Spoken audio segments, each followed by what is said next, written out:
How do we ask the right questions to make good decisions? I was just savouring a coffee from my newly purchased coffee maker when a wide-eyed and out-of-breath soldier stumbled into my makeshift office. My cup was poised in my hand, the aroma was fantastic, and the thought of drinking it was more alluring than anything I could imagine that this soldier might interrupt me with.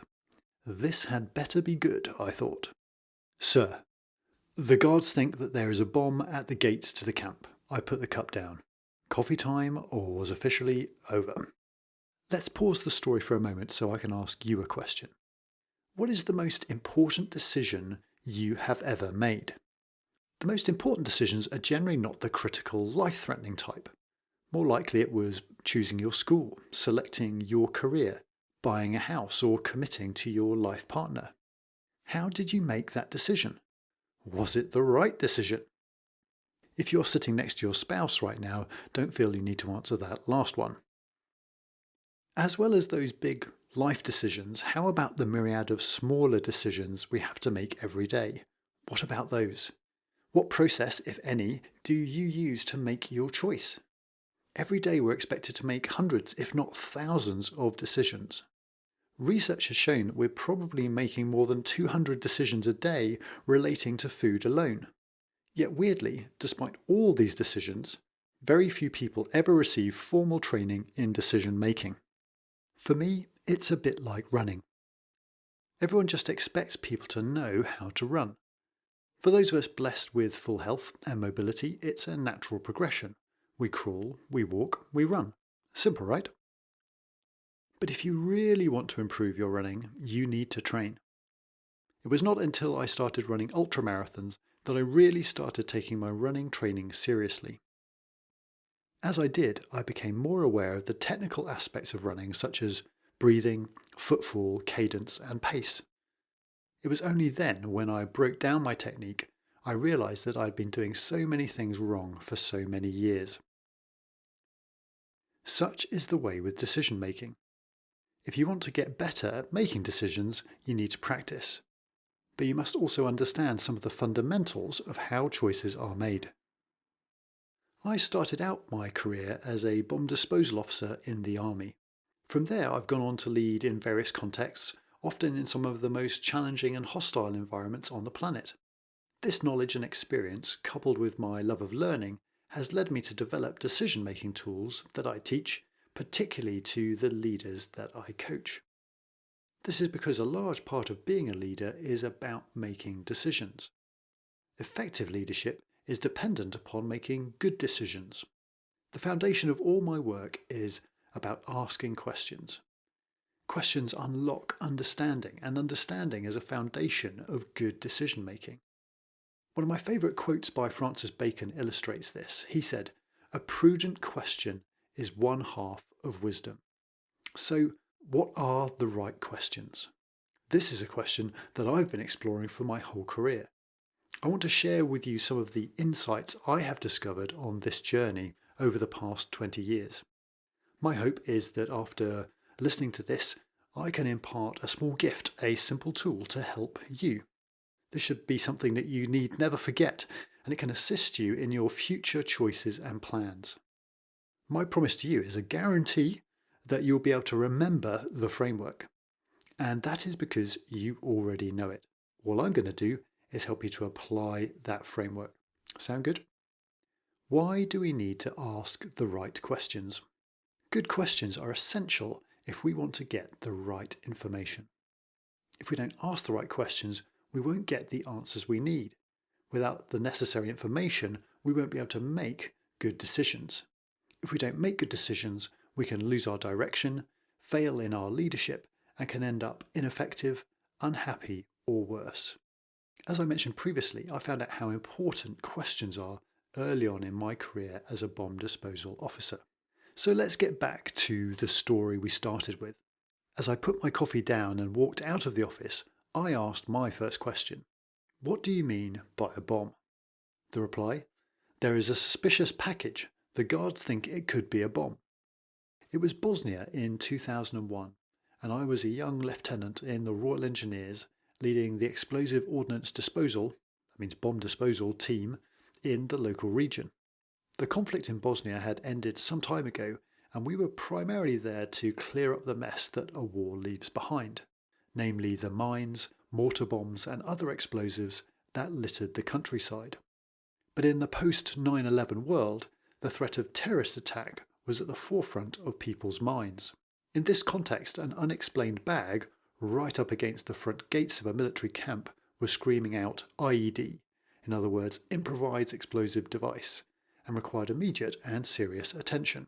Therefore, I went to take control of the scene and do an initial threat assessment. I met the guard commander and asked him some questions such as, where exactly was the package? What did it look like? Who had seen it first? When had it been found? Why was it suspicious? How had it got there? Very quickly a picture emerged that put my mind at ease. One of the guards had seen an old and infirm lady dropping off the parcel. Upon questioning the local interpreters, I found out that this lady was well known to them as she was a little eccentric, and that she had made similar deliveries before. It was more than likely that this was just another gift for the soldiers. A short trip to visit the lady at her house confirmed that yes, she had dropped off some biscuits for the troops.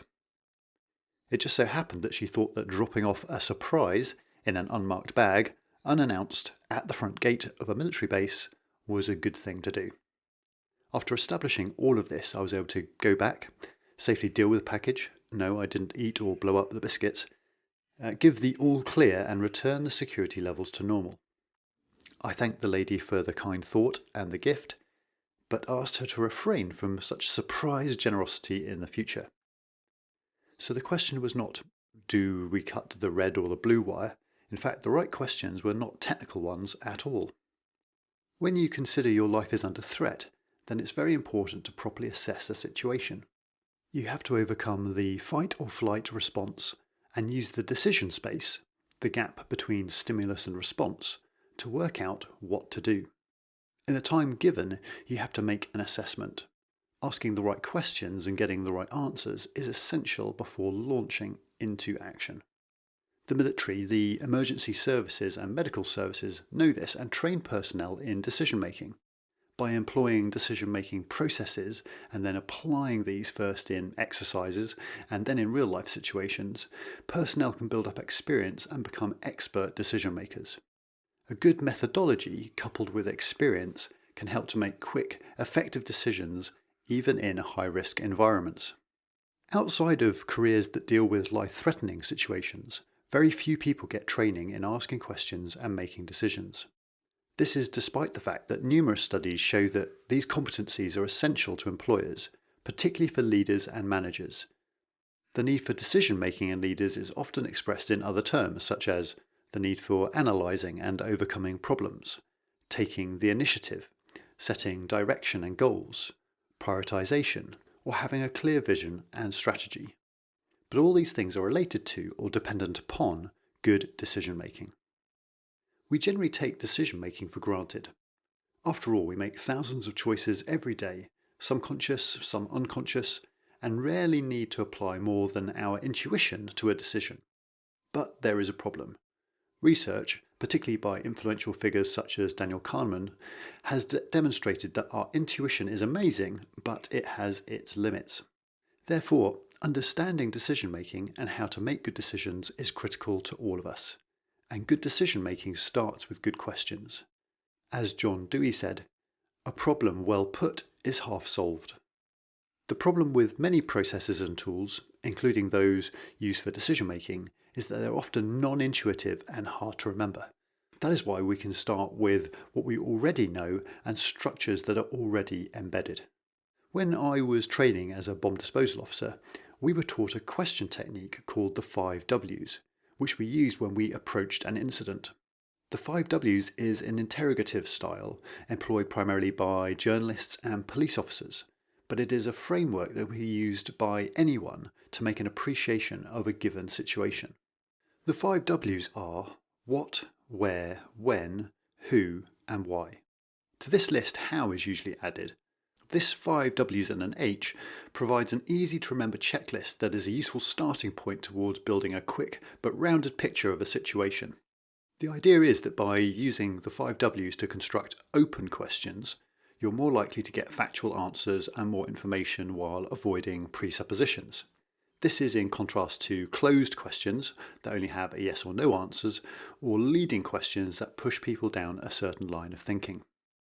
As I've done further research into question technique and applied the principles in my work, I found that it's also useful to add another W, that of which, to the list. The which question covers the concept of selection or choice, and therefore helps to inspire options and to consider risk. This helps to complete the decision-making cycle, particularly when we are planning for the future, not just examining an event that has already happened. This makes 7 questions in total and creates an easily remembered framework. It's easy to recall as it's based upon the most common interrogative words that we use in English. The methodology easily translates into other languages too. 7 is also a handy number as we find it harder to recall lists above 7 or 8 items. The application of the interrogatives provides a holistic approach to analysing a situation and making an informed decision. The use and application of these 7 open questions is a technique I've dubbed the right questions, inspired by the question I started with. Simplicity is a large part of the system's strength, but as with any tool or model, the technique is only as good as its application, and it is this application of the questions that we'll start to look at here. My experience of working as a coach and consultant has taught me that the right questions approach can be applied to everything from life direction and personal vision to corporate strategy and organisational change. The application of the interrogatives can be summarised in this way. The why question helps us to look at the reason that we want to do something. In other words, we look at our values, our priorities, our principles, and our passions. The where question gives us a sense of place. It helps us to analyse our situation, both past and present, and also think about the future and our vision. What helps us to define the thing, the mission, the end state, our definition of success. The which question is all about selection. It helps us to consider options, different courses of action. We can also consider risks and reflect on what is working and not working. How is the manner in which we do things? It helps us to plan, to consider our route, the tasks and resources that we need. Who relates to people, to self, team, network and relationships? When, of course, relates to time. Here we're talking about exact timing, programming and prioritization. When you learn how to apply the system, it's very flexible. My starting point when faced with a challenge, whether it's developing a business case, starting a project or writing an article, will be to write down the 7 questions, often as a mind map, and start to brainstorm and explore my thoughts under each heading. After trying this, you can also experiment with using the system as a decision-making cycle. I agree with Simon Sinek that we should start with why when approaching any problem, asking the where and what questions that help to frame the problem before moving on to the how, when and who elements that are most helpful in developing a plan. The which question then serves as an inflection point between these 2 loops. Asking the which question helps to identify different courses of action that can be considered in the planning loop. It may also highlight risks and assumptions that send us back to the framing questions once again. You may now be thinking that the process no longer seems so simple. Don't worry, the best thing to do now is to immediately put the basics of the process into practice. Start with something easy. What do you have to do today? Take one task or decision, be that as simple as composing an email, planning a party or even going to the shops, and start by writing down the 7 interrogative questions. Use these to make sure you understand why you need to achieve the task and then how you're going to go and do it. I promise that it will help. Done? Congratulations. You've taken the first step to becoming better at making decisions. Now, as with the running analogy, you need to train regularly. Commit to experimenting with the method, perhaps for one task every day for the next week. Once you've used it a couple of times, try and apply it to a more complicated issue or a more important decision. If you struggle, don't be disheartened. You don't go from couch to running marathons in 1 week. Instead, enjoy the learning journey. If this has piqued your interest and you want to find out more, then please do check out some of the links below. And you can also go to the website www.therightquestions.co to find out more. Happy decision making!